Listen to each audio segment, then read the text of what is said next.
Welcome to the webinar. You have entered as an organizer and may now speak to any other organizers or panelists on the line. When you are ready to begin the presentation, press the Start Broadcast button on the GoToWebinar control panel to allow all attendees to hear you. This system will notify you once you begin your broadcast. Good afternoon, everybody, and thank you so much for joining us on our webinar series today. This is a collaboration of our Education Dynamics properties, GradSchools.com, eLearners, and StudyAbroad.com. With us today, we have Joseph Haslam. He is our Director of Digital Marketing, SEO, and Social. And he's going to share with us a couple of insights into how you can use Google Analytics to really enhance and empower yourself to run effective digital marketing campaigns. So I'm going to hand the presentation over to Joseph, and we'll get started.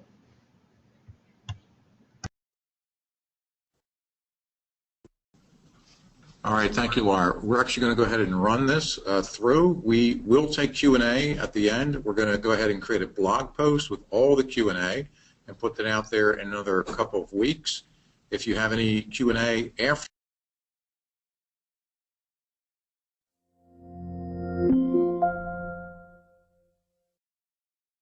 you may have a wide variety of accounts and profiles to look at. Our first tip is have your favorite techno geek star the ones that you really need to focus on. That'll make it a lot easier for you to go through and figure out exactly what you want to look at.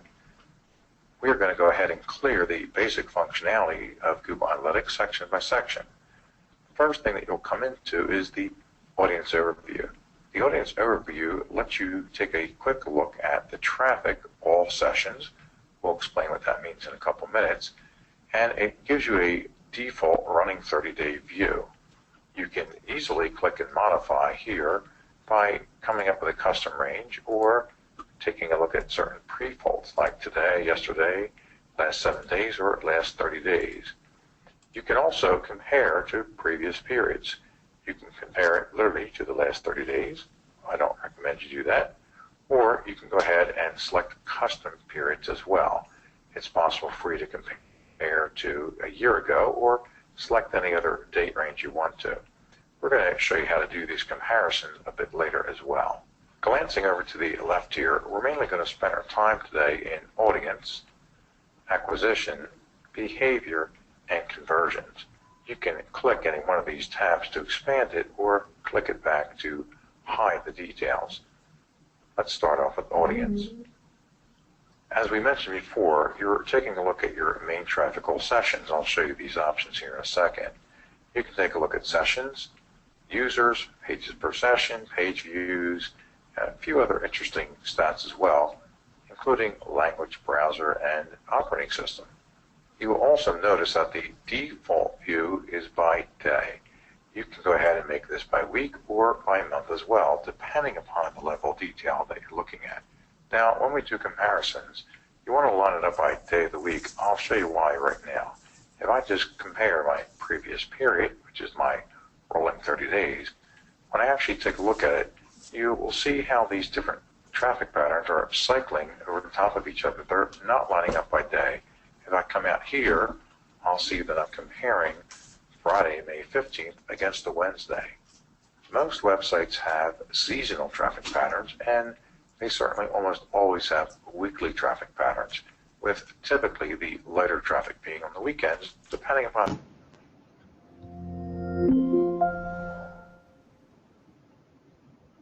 It doesn't really matter how you line these up, just make sure you know what your starting point and your ending point is. Now when I come back down to the compare, it's automatically going to go ahead and pick for me an end on Sunday, lining up with my end on Sunday, and come back and start with the beginning on Monday. Let's try this instead. You'll notice how now these things are lining up with each other, and you can accurately compare month over month and patterns week over weekend.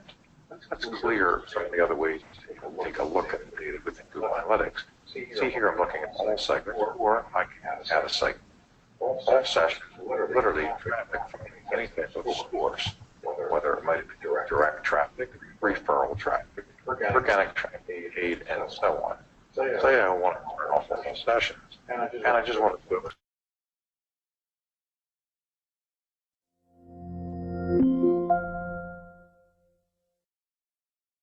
With almost 17% direct and almost 4% referral traffic. Direct traffic is people who either save the bookmark to your site or they just type in your domain directly, like GradSchools.com. Referral traffic are links that are on other people's websites that point directly back to you. When someone finds you on these sites and clicks through, they're coming right to your site. That's called referral traffic. When I pick this view, I can also do my comparisons, as we saw before, and I can also click through and understand how these different traffic sources are performing. Down below here, I have colors lining up with the chart above, the blue for direct, the orange for organic, and the green here for referral. Kind of hard to see, right? So they do label it, and I can also take a look at my other key metrics, why this type of color scheme, or again, direct traffic for pages and sessions versus organic traffic for pages and sessions.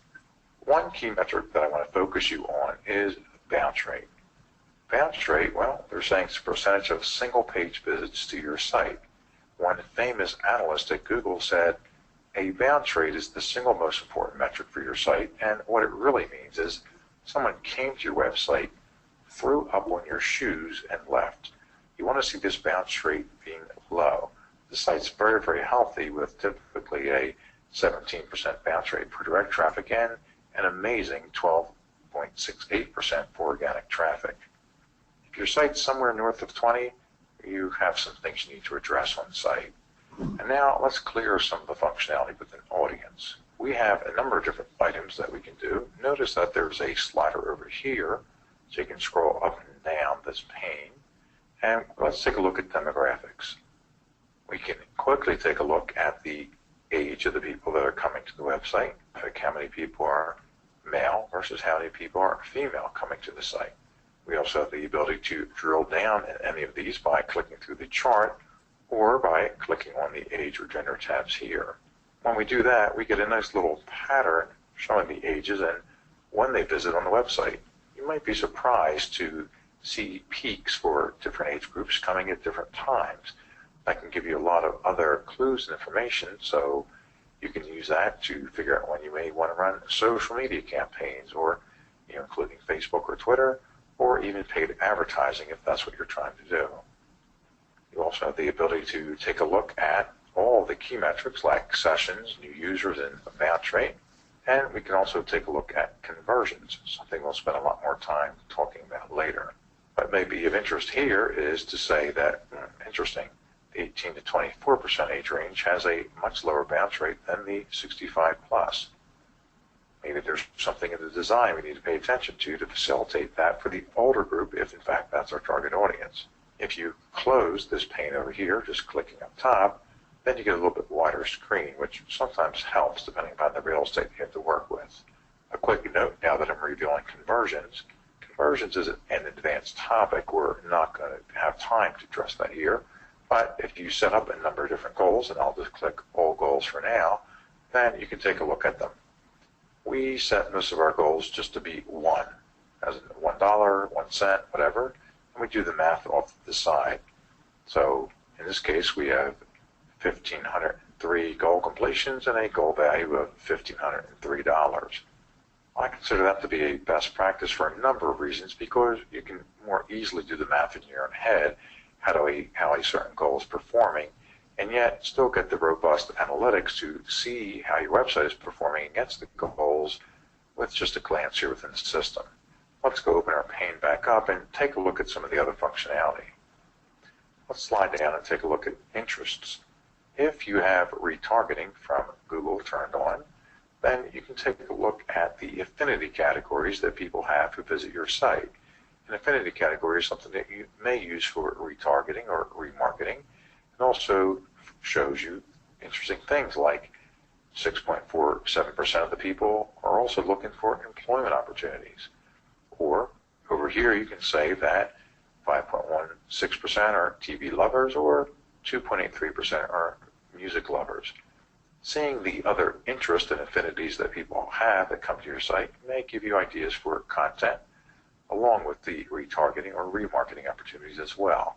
For example, you can go into affinity categories and you can see how much traffic you're getting from these particular areas of interest. Coming back over to the pane, I'm going to hide interest and hide the demographic information here. And let's take a look at the other items that may be of particular interest to you. One of my favorites is geo. With geo, you can take a look at either language, if it's germane to you, or you can take a look at location, which is germane to everybody. When we click on location, there's a number of different items I want to point out to you. Let me close my pane here again and slide down and take a look at the map. Well, we're doing pretty good. We get decent traffic all across the world except for Greenland. And when you take a look at this traffic, you can take a look at it many different ways. The default views by country. You can actually click through a particular country to drill down and take a look at what's happening within that country. And you will see the darker highlighted colors here are where you're getting the most traffic from. Doesn't mean what people are looking for. It means where they were when they surfed to your website. One of my favorite reports is actually take a look at this by metro area. I'll show you why right now. When you take a look at metro area or defined marketing area, this is how the traffic lines up against the TV viewing areas, such as New York or Philadelphia.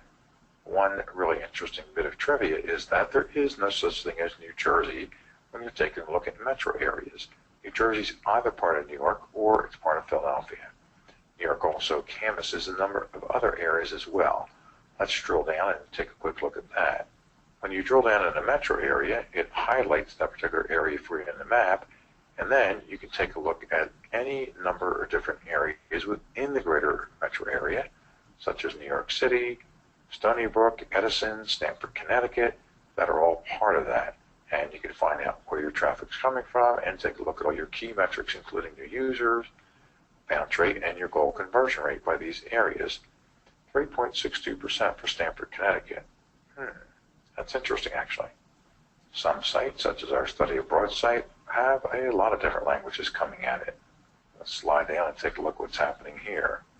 As you might predict, about 90% of the traffic using English US, but there's a number of other languages, the native tongues of the people coming, looking at this particular website, or their browsers are set for, say, Spanish or Russian or Chinese. You may want to pay attention to this. If you have a high enough proportion of foreign language users on your site, you may want to try localization or putting content on the site for their languages. Clicking back out of geo, let's take a look at behavior. Behavior is taking a look at how people interact with your site over time. For example, new versus returning. What portion of your population is one or the other? You can slide down below and see that we have about 80% of the traffic is a new visitor. However, almost 21% of people are returning visitors. What's also interesting is that when these visitors return, they actually spend more time on the website.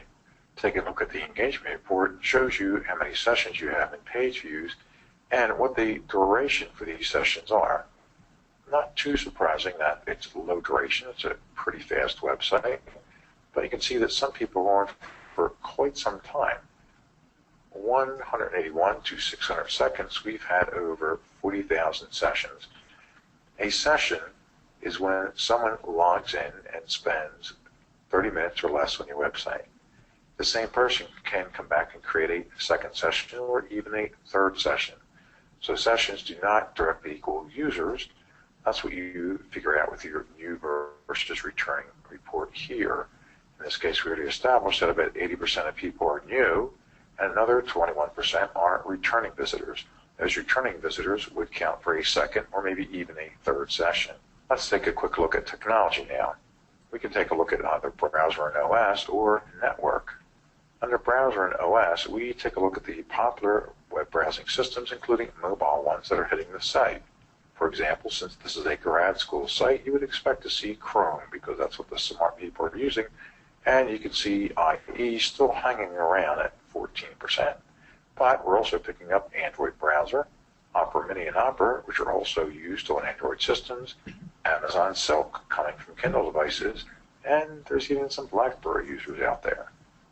On network, this is showing you the ISPs, the Internet Service Providers, who people are trafficking to from your site. We can see the not set variety, Time Warner Cable and Verizon Online are the 2, Comcast is 3, and so forth and so on. But look, Amazon Technologies, a fair bit of people coming off of Amazon. Interesting, right?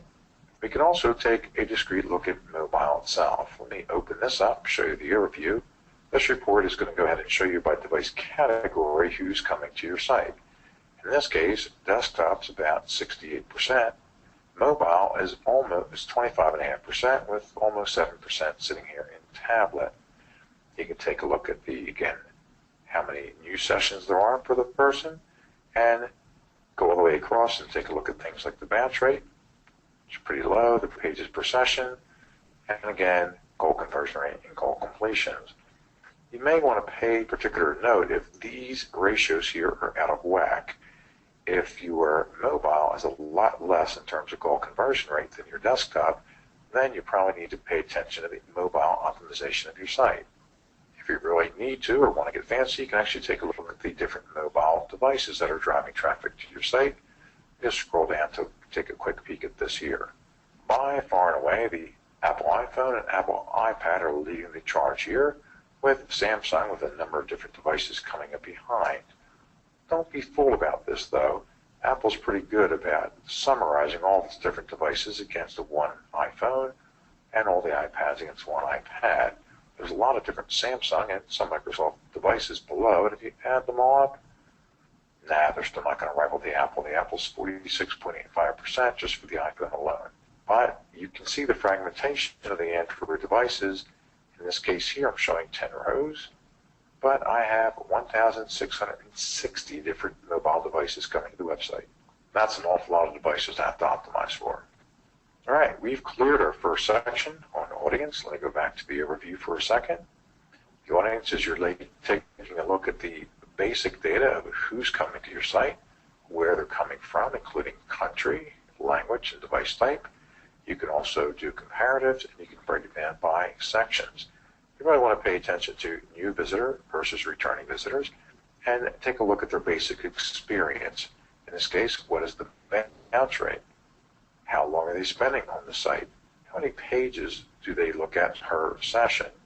These are all key metrics, and you want to understand what's driving the performance of your website. As we mentioned, we have languages, operating systems, mobile service providers, screen resolutions even.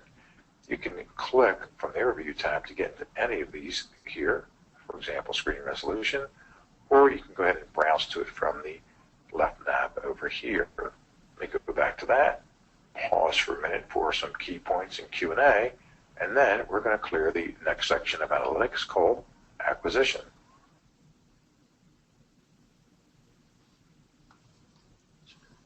Welcome to session 2 of using Google Analytics to enhance your digital marketing campaigns. We're going to dive into the acquisition tab now. Just like an audience, you can click through these various charts to drill down, or you can navigate off the menu over here by opening up your tab, coming into acquisition, and drilling down into any of the components that make up acquisition. We're going to clear most of these one by one. Notice again I have the option of changing my time frame, and I can also focus in on certain types of sessions. We're going to explain and define what these various session options are in a minute. Google Analytics works on a concept called channels. You can see the top channel here is organic. You can also take a look at the other components, as I explained in audience, that are typically considered part of SEO, and that would be the direct and the referral traffic. We can see that we've campaigned a little bit of paid search here on the site in this past 30-day time frame. We can take a look at sessions. We're only seeing all sessions. If up above we went ahead and looked at certain discrete sessions, such as organic versus direct, we would see two different lines here, and the same thing over on goal conversions. Acquisition refers to what channel a visitor used to come to your website. In this case, do they come from organic search? Direct traffic, which is type ahead or a saved bookmark, a paid search campaign, such as pay per click, referral traffic, which are links from somebody else's website, social media visits off of, say, Facebook or Twitter, other. You can drill down and get details on what these channels may be, and email are the 7 primary channels driving traffic to the website. We can also take a look at behavior in terms of bounce rate and then also our goal conversion rates. You'll see that the bulk of the traffic comes from organic search. Notice how I have a full bar here. This is giving you an indicator of how much of percent of organic searches of the total traffic. You can also see the direct, paid, referral, etc., etc. We might also note that the bounce rate on behavior for organic search is quite low, 12.68%, where paid search is quite high. This is fairly typical. Again, depending upon how you build your paid landing pages, this is not necessarily a bad thing, but make sure you have your conversion set up correctly so that you're accurately reporting what your conversion rate is on the paid. I actually think this might be a little bit of a mistake, and I know why too. So when we come down and take a look at that, we just get an overview of what's happening on the site in terms of where we're getting traffic. You can see this site is a very, very healthy site in terms of SEO. It gets the vast bulk of its traffic from organic, referral, and direct traffic. Now we're going to drill down into some of the components. First, we're going to take a look at the channels themselves. The default view for all of these reports is a table right here. You can switch it to various different reports such as percentage or performance, and you can also do comparisons. Comparisons are kind of cool. It's going to go ahead and show you what the average were, and you can take a look at this by sessions or those other metrics they'll let you take a look at, such as bounce rate, goal conversions, goal completions. You can take a look at any of your different goals themselves and compare the one to the other. Let's take a look at bounce rate as a quick example. We can see that against the site average of 18.36%, that organic search is ahead of the game. With negative bounce rate, it's better. So is direct. And we can see that all of the other channels have a higher bounce rate than organic. As I mentioned before, if you see something that has a hyperlink under it, you can click through and drill down for details. One sad thing is Google is intentionally blinding us to keyword data with the not provided and the not set. Not provided means that they're hiding it from us. They know exactly what it is, but they're trying to take it all away. However, it's still a valuable report. You can see that I actually have 28,275 rows here. Let me give you a little trick. One thing that I like to do is to export this to Excel. But the first thing you need to do is open up your rows.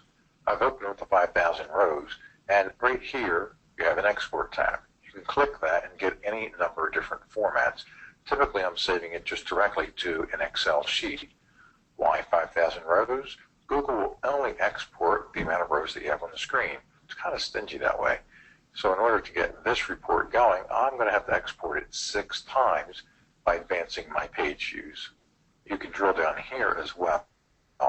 Even though you have the key metrics that you want to look for across the screen for, say, the keyword grad schools, we can still drive down and see if there's any specific traffic patterns that may be of interest to us. The drill down gives us a little bit better view of the actual patterns of the traffic, and it may be related to campaigns that we're running or seasonality in searches. Under traffic, let's take a quick look at source versus medium. The default view is by session. The source in this case is Google, and the medium is organic, as opposed to, say, Google and pay per click. We can take a look at any number of different sources, and we can take a look at things like the goal completion rate over here, goal conversions. We can take a look at bounce rate, etc., etc. If we sort it different ways, we get some interesting insights.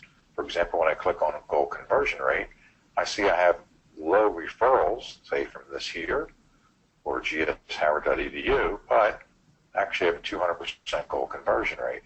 Again, all this data is downloadable. Open it up to 5,000 rows, do your download, and go crazy with the data. If I want to hone in on referral traffic and just take a look at that, well, we have a view for it.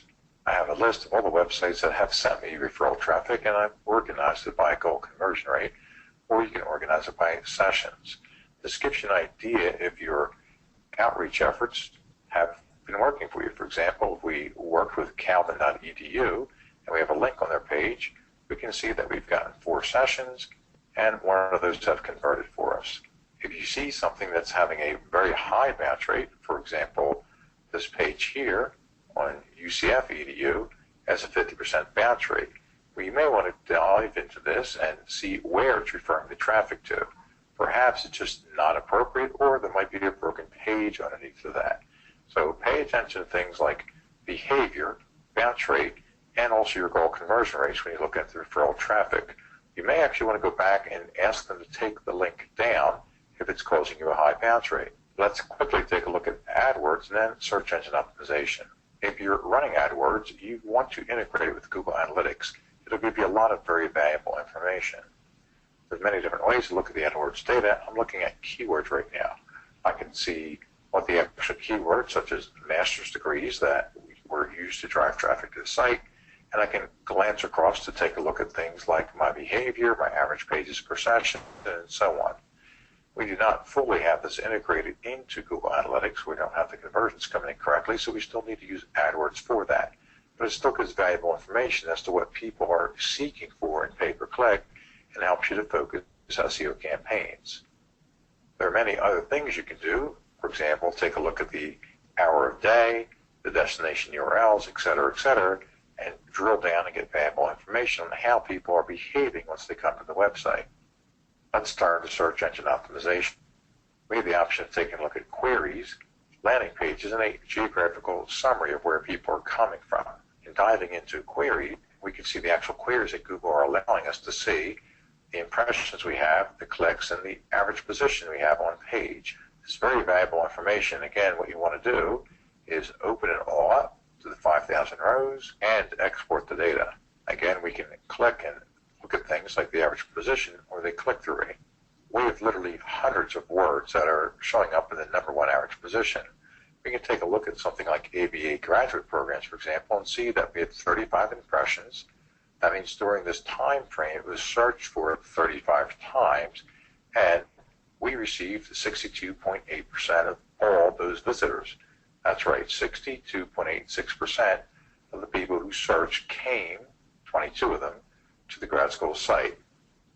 By downloading and sorting this in Excel, you can get a good picture of how you're performing and where you want to target areas for improvement. On to landing pages. The search engine optimization landing pages views shows you where those search engines are bringing traffic to the site. We can see we have a very healthy 4.17%. I say healthy because we want this number to be small. We actually want the search engines like Google to bring traffic to lower pages, such as our doctorate page or the speech pathology page. In this case, we can see that the average position of the page in search is 11. It's not too bad, but certain keywords are #1, other keywords are number 52. This is adding it all together and showing you the average. In order to get this up, you need to take a look at Webmaster Tools or a tool like Conductor and understand what's contributing to the traffic coming to the page and then strengthen that if it's appropriate. Again, you can sort the data many different ways. I've sorted it here by position.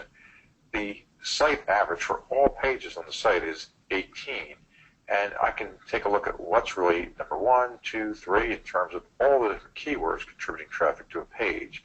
You can also sort it by clicks as well. There are many ways to look at the data, and exporting it to Excel and sorting it there and filtering it there might be very helpful for you. Let's turn now to social. Google Analytics has just recently been implementing social media metrics into its system. It needs to be set up correctly, and we're not quite there yet ourselves. What you can see is how much referral traffic you're getting from the social networks, and when configured properly, you can see how many conversions you're getting for it as well. It is something that I highly recommend that you pay attention to. On to campaigns. A campaign is not just pay-per-click, although that's what we're going to focus in on here. You can run campaigns on your organic keywords and other things like email campaigns. The paid campaign view is very similar to what you have in AdWords under keywords as well. In summary, the acquisition overview shows you where you're getting your traffic from, what the channels are, or referral sources, organic, paid, etc., and how it behaves once it comes to your website. Using this report can help you see sources of traffic that you may not have known that you had before, and also pinpoint those which are giving you very high conversion rates. We've just skimmed the surface of the functionality here. I encourage you to log in and play around with the different features, export things, and remember, you can't break anything here. Next, we're heading towards behavior, perhaps where I spend the most time at Google Analytics. Let's head there next. Welcome to Google Analytics to enhance digital marketing campaigns. We are on behavior. Behavior focuses on many different things. Where people came to your website, what did they do when they got there, what the flow, where did they go to, next, second, third, fourth, fifth, and events. We're going to try to clear as many of these as possible. When I say flow, let's take a look at behavior flow itself right here. We're going to take a look at landing pages. You have a few different options here. You can actually take a look at event categories, actions, or labels. You can take a look at it by acquisition. So you can just take a look at, say, organic search, referral, whatever the case may be. There's a number of different variables to play with. We're going to stick with landing page for a minute, and you can go ahead and let's hone in on one, like the psychology page. We're going to view this segment only, and we'll see when people land on this particular page as a landing page, where do they go next? This shows you where people flow when they come from one page to the other, and do they drop off or not? Where do they go to next? How many sessions comprise that? And you can see from here they're flowing through several different areas: public affairs, social sciences. They're going to a form where they're filling out information, for example. Maybe they're going to a specific state or city, et cetera, et cetera. This is just a way of visualizing how traffic flows through the site. You can also take a look at it again by segmentation, and you can compare how people are flowing from one time period versus the other, depending upon, say, you made changes to the site or optimize some pages. Obviously, this is a view where the more real estate you have, the better off you are. We're a little confined with the views on this small screen. I actually spend most of my time right here in site content. Let's go there now.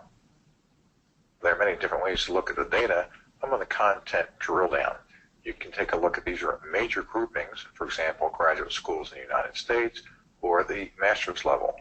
By clicking here and drilling down, you get to see where people flow from within that particular level. You continue to see the folder structure, and you can click through, say, psychology, and understand where they go within that particular directory. What's important to understand is that we have 1,325 different paths here.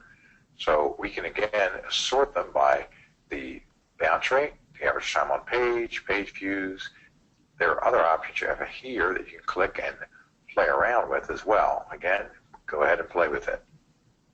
I pay particular attention to landing pages.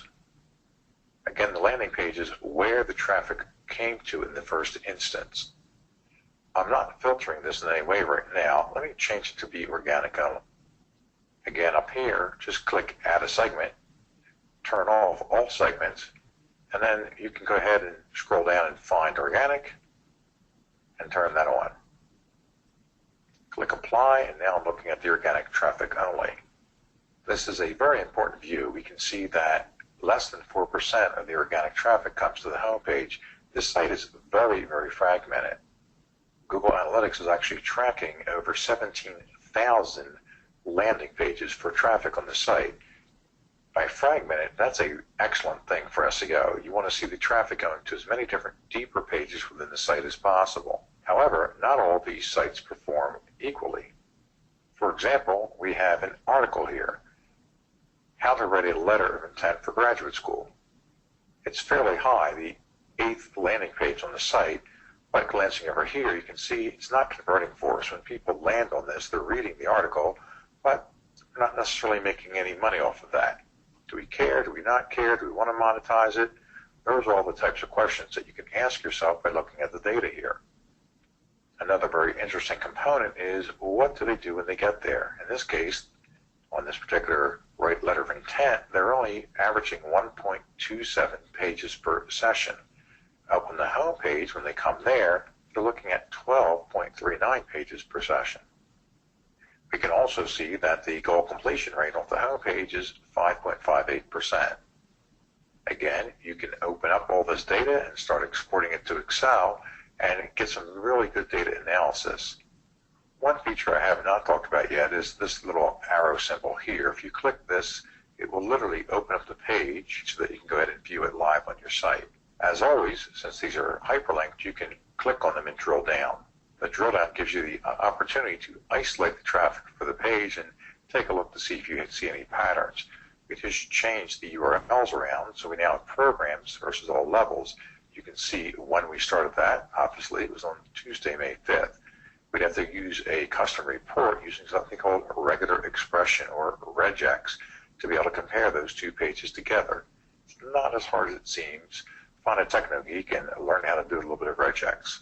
You'll notice I've started to type here into the secondary dimension. I can take a look at my keyword or keyword match type under advertising, or I can take a look at any number of other variables I can create myself, or back to some of the other user statistics like the in-market segment, for example. Something else for you to play with. You also have the ability to filter. I can come right here under advanced or just in here and search, and for example type in psychology and then click the little magnifying glass here. This view is going to give me any page on my website that has the word psychology in it. I can then see it's 9.34% of my total traffic. When I go across the top and take a look, I have comparative metrics. I can say what my percent of view sessions were compared to my average. I can take a look at the bounce rate compared to the average. Look at my bounce rate for psychology, 3.45%. Kind of crazy, right? I do mean that as a pun. You can also take a look at goal conversion rates, which again is quite high compared to the site average, and et cetera, et cetera. Very, very interesting to drill down and take a look.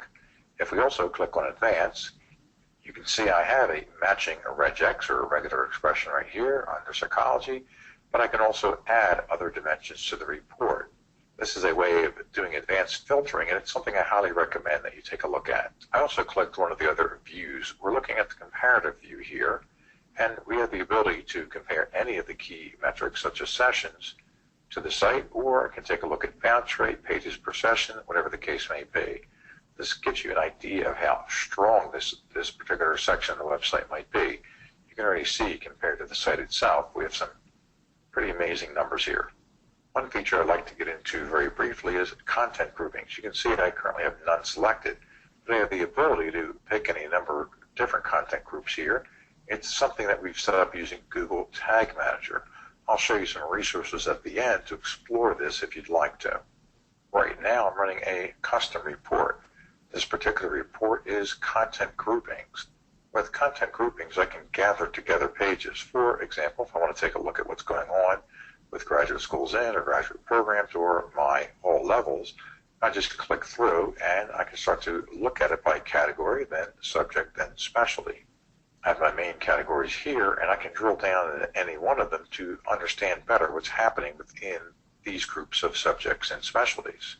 Instead of having to deal with many different URLs or filtering by keywords like psychology, I can go ahead and take a look at discrete clusters like forensic psychology or organizational psychology and continue my drill down to understand what's actually happening with these pages. My very last level, by design of the content groupings, are the actual URLs themselves.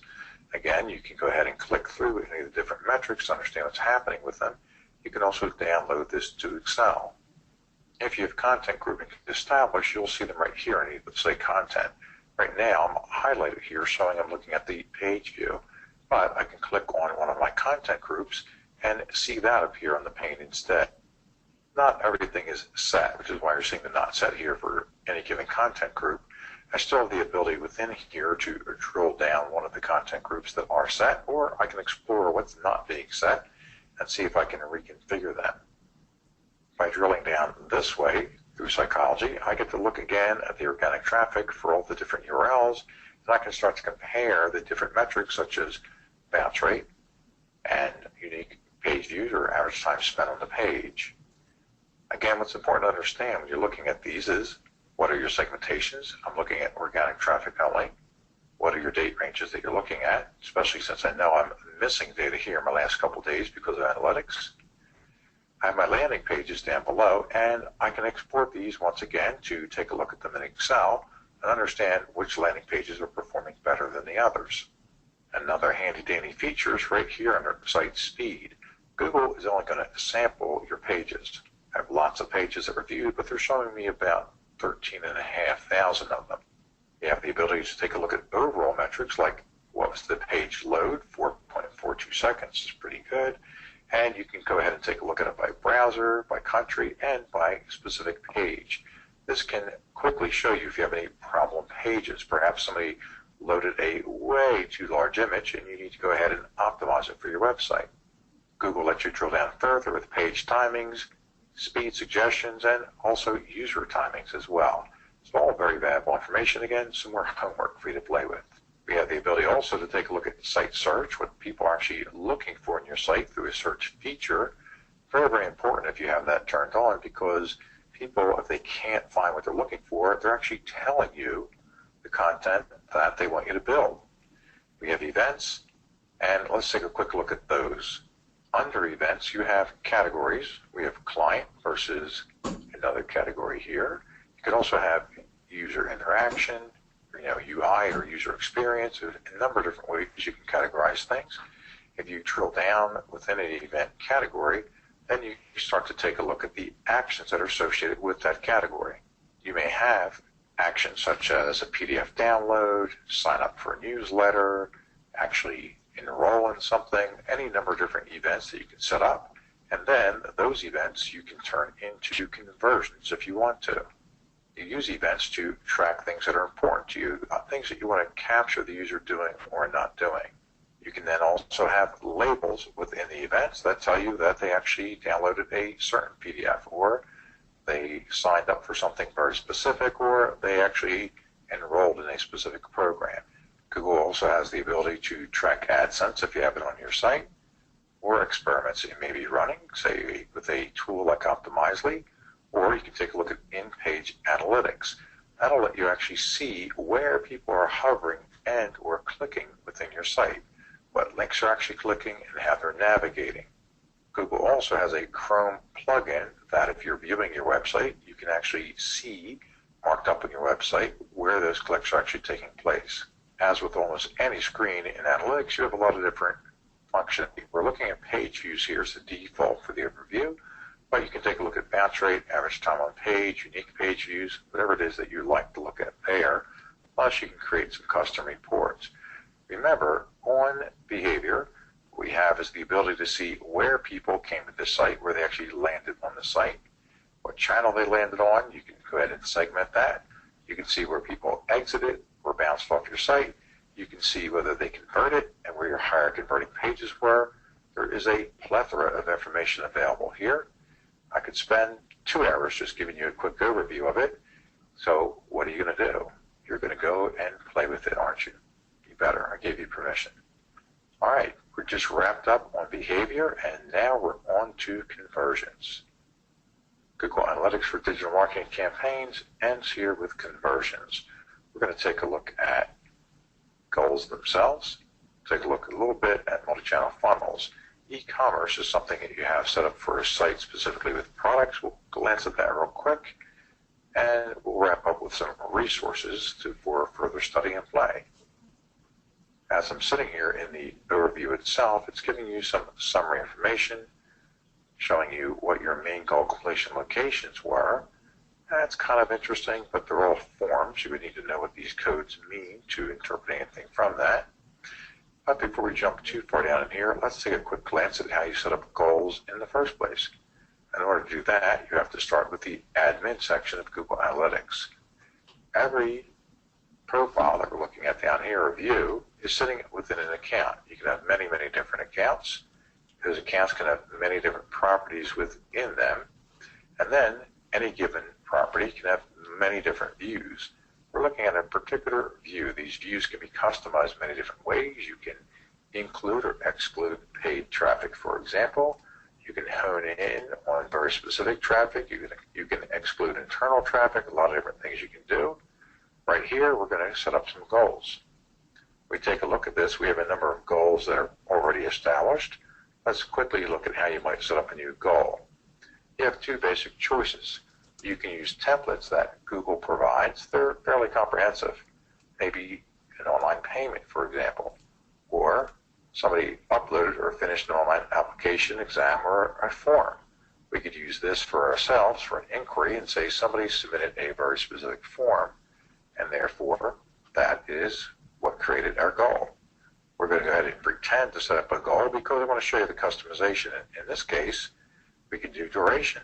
You might have a goal that if somebody spends 5 minutes or more on your site, you consider that to be a win. What we're really looking at here are events. We name the goal, play. We're going to click on next steps. And then there's many different things we can do. Once you have your event set up, you can say it equals in the actual category, begins with something, or you can use regex to put together multiple categories. You say the action equals to, what is your action? Again, form submission, they checked out, whatever the case may be, and you can put a label in or not. You can go ahead and say if it meets the category, that's my goal. If it has the specific action or the specific label, we can put these all together and make it very, very specific. You can actually use values, greater than, equal to, or less than. So if somebody did more than $100 or something, that would be a goal. If they did between 50 to 75, that would be a different goal. You set it up, you verify. This is going to give you a quick view of how often you might actually see this goal occur.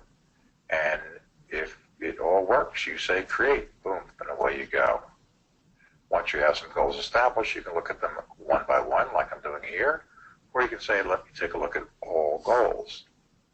If you use all, then you're going to get the total goal completions and total goal value, but then they're also going to go ahead and show you some of the other goals you have established and how often they've actually triggered during the time frame that you've set. You also have the ability to take a look at it by source or by medium. Perhaps you want to compare Google Organic versus Google Pay Per Click. We have our goal completion locations here, but they're not very helpful. They're just forms. You know, if you have one generic thank you form, then everything's going to go to that one particular location. As with anything in Google Analytics, you can download all this to Excel, and we can also click through to see the full report since we're just looking at a summary. In fact, we have almost 1,919 different places where somebody completed a goal. But what can we do with this information? Well, a few different things. You can take a look at the reverse goal path, funnel visualization, or the goal flow. Let's take a quick look at goal flow. Goal flow just gives you a very high-level view of where your sources are. In this case, Google, Yahoo, Bing, and others. Or you can take a look at it by any number of other attributes. In this case, maybe we'll take a look at it by behavior, and we can come down to behavior and say landing page. Where did people land, and then where they flowed from there. So we can actually take a look at California page, and we can see how many Californias led to a cross-sell. Or we can go ahead and change the actual goal we want to look at and say, let's make it lead success, wizard success, whatever it is that we want to do there. Gives you an overall picture, gives you some things to focus in on. However, the reverse goal path may be much more interesting to you. This is why I also highly recommend that you export out to Excel. Just click, shoot it on out, and take a look at it in more detail. In this case here, let me scroll up a little bit. We know where our goal completion was. You can sort any of these columns by steps, goal completions. That's what it's defaulting to. And you can see the previous 3 steps the person took to lead to this eventual outcome where they converted for you. It can be very helpful information. Another important component to look at is how did your channels actually interact with each other? Google calls this multi-channel funnels. If we take a look at this real quick, we get a nice little diagram here where we can see how organic search overlap with direct and referral. That's what I have turned on. I can also turn on email, paid, and social networks as well. They contributed less. We do overall a lot less with paid on this particular site. But what's interesting is that you can see that there's an overlap between direct and organic. Perhaps somebody found the website organically in the first instance, then they came back in a second or third session directly typing in the URL. So this just shows you how they contribute with each other. And the whole point is that you need a multi-channel approach to your website. When you take a look at the the assisted conversions report, you can see in organic search, we actually had 381 assists, meaning other channels helped get the organic goal completed. Same thing for direct and for referral. So, and we have some paid search also contributing to the organic. That's what we're focusing in on here right now. So you can see these channels actually do overlap with each other. And my goal here in the next couple of months is to get the social networking highly contributing to these channels as well. You can also use this particular report to see whether I was successful in that or not. You'll see the assisted conversions going up as we increase the effectiveness of the social network channels. We can drill this down to another level of detail with our top converting paths. This is going to show that organic search went to direct traffic and accounted for 154 conversions. Or organic search came in 2 times, or direct came in twice, meaning people came back multiple times to the website. In this case, directly 2 different times, organic 2 different times, or they came in through organic search in the first instance and came back twice directly, and so forth and so on. We can also see how referral traffic led to direct traffic. These channels do interact with each other, and understanding that is important. You might want to facilitate some of these interactions. We can also use the time lag report to see, is there any lag at all? And there's a little bit. 92% of people convert in the same day they visit the site. However, check this out. 12 to 30 days later, we're still getting conversions from some people, 3.4% or so. Your site may be very different. Depending upon what you're trying to do, this time lag could be a lot longer. You need to pay attention to that and maybe facilitate those people coming back later to help them convert. I've jumped back to behavior for a minute. I'm looking at landing pages. Just to show you, this is where goals come into play. We can always look at the conversions and take a look at all goals or a specific goal to see how it's interacting with how people land on the site. You want to get goals and conversions set up correctly. I would suggest to you that you actually go to the trouble of setting up events.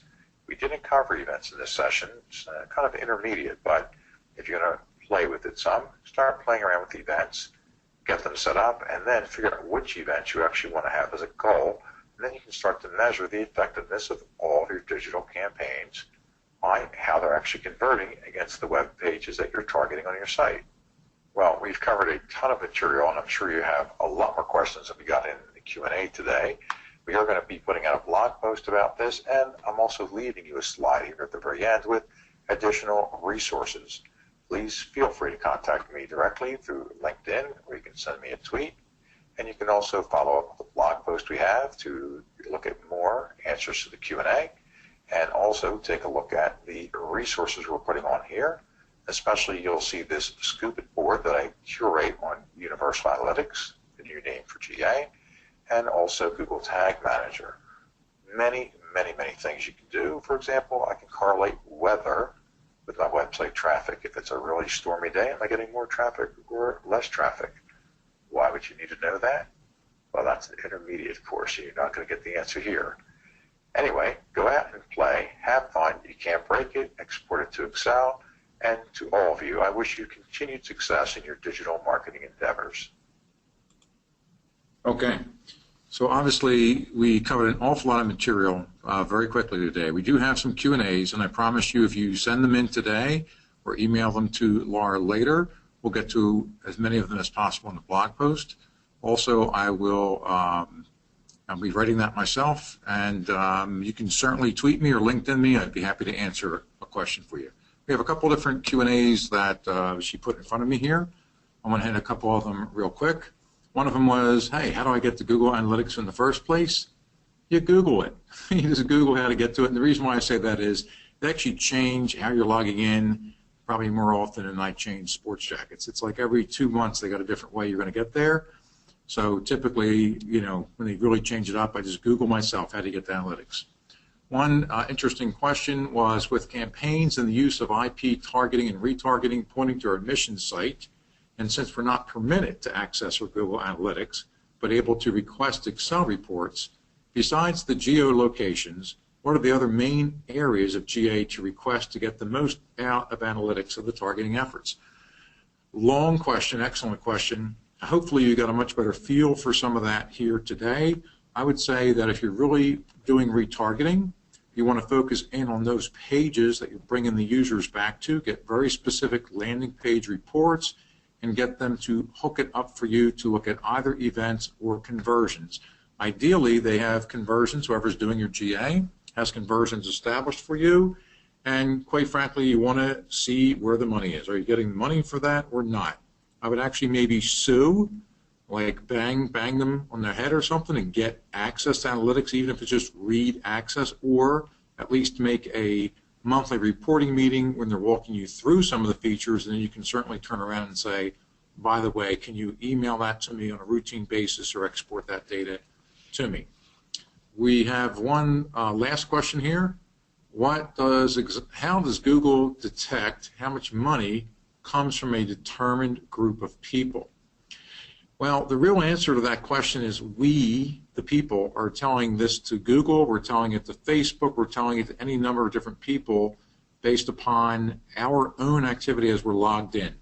Many of these sites are dropping cookies on us, and if you're signed in to Google, or especially if you're signed in to Facebook, Facebook is actually watching all of your web browsing activity, and they begin to say, hey, I see this person likes Major League Baseball. It looks like they drive a Chevy truck, so I always see them looking for accessories for the truck, and they also happen to like science fiction movies. So they build these profiles up by looking at our behavior as we are actually logged in. If you don't want to be part of this 1984 Orwellian future, then I'd say stay logged out. Don't be logged into Chrome. Don't be logged into Facebook, and use private browsing all the time. All right, Laura, we have anything else real quick? Sure we do. This is an interesting one. How seriously should we take the analytics data that is only based on a sample and not 100% of the session? All right, great question. So how seriously should you take a sample? It's not based on 100% of data. Well, the larger your website is, the more traffic they have per day, the more Google uses sampling in their free tool. They actually have a paid tool. It's quite expensive. It's $150,000 a year to own, and they take away the sampling. They give you a little bit more speed on how you're getting your data. The sampling is always accurate. It's just not precise. So what happens is if it's telling you that something's like 1.2%, it really is about 1.2%. It may not be 111 sessions. It could actually have been 117, or it could have been 109. But all the information is relatively correct to all the rest of the information.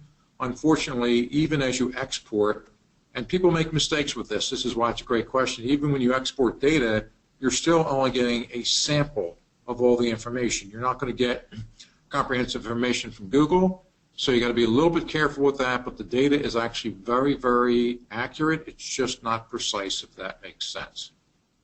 All right, so again, there's my contact information on the screen. I want to really thank you. I know I blitzed you guys. I'm from Philadelphia. We talk fast here. But thank you for your attendance. Please send in more Q&A to Laura. I'll get to them in the blog post. If you don't see it in that blog post, please reach out to me on LinkedIn and Twitter, and we'll take care of it from there. Thank you very much. Thank you all for joining us. Any feedback on this session is welcome. We'll take it into consideration for future training sessions. My email address is L as in lady, Morrison, MORRISON, @educationdynamics.com.